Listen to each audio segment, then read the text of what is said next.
All right, so here is the idea, is I make these bus bars and then I can connect them to stuff.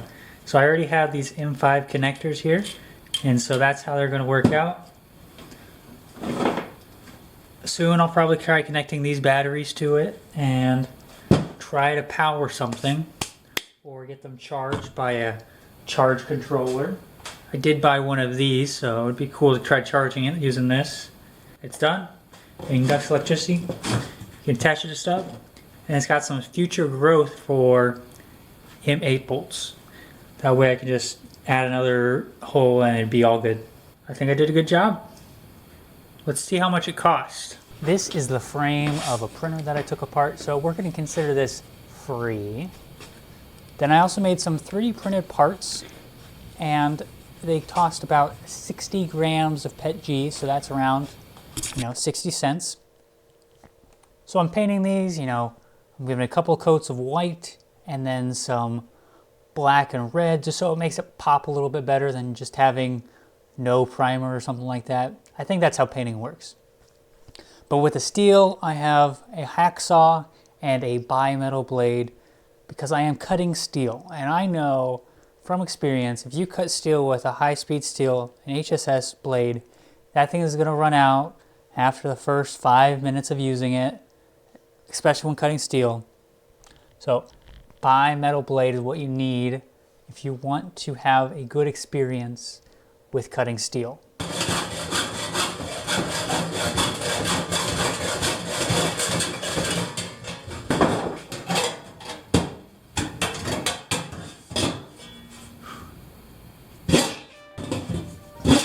Now at this point, I really should have changed to some tin metal scissors. That way the cutting would have been a lot easier. But hindsight is 20/20, right? And this whole thing revolves around this 20 millimeters wide by 150 millimeters long. That's the metal bus bar part that I'm making right now.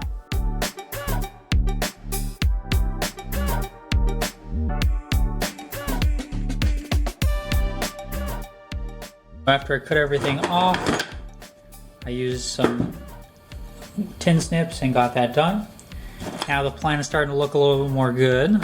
So we got this here, and we're gonna start cutting them down to size.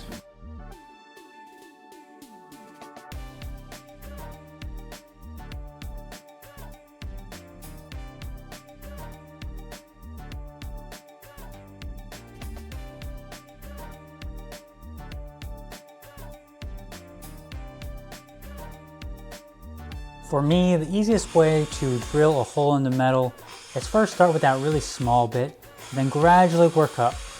I'm also working up to the size where I could tap it for an M5 bolt.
Alright, as you can see, it looks just like a bus bar, but one of the important parts is to test how conductive it is.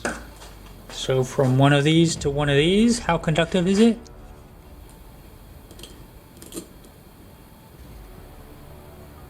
Alright, so 0.06.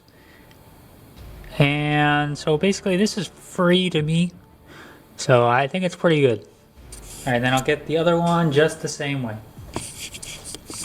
So it only cost me 60 cents. So, it's a pretty good deal compared to what we got out on Amazon.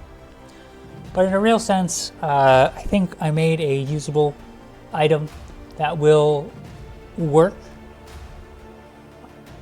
I'm not sure about my design considerations, like how much spacing I gave each of the little studs, and maybe some unknown limitations of this bus bar. I am interested in trying to use it.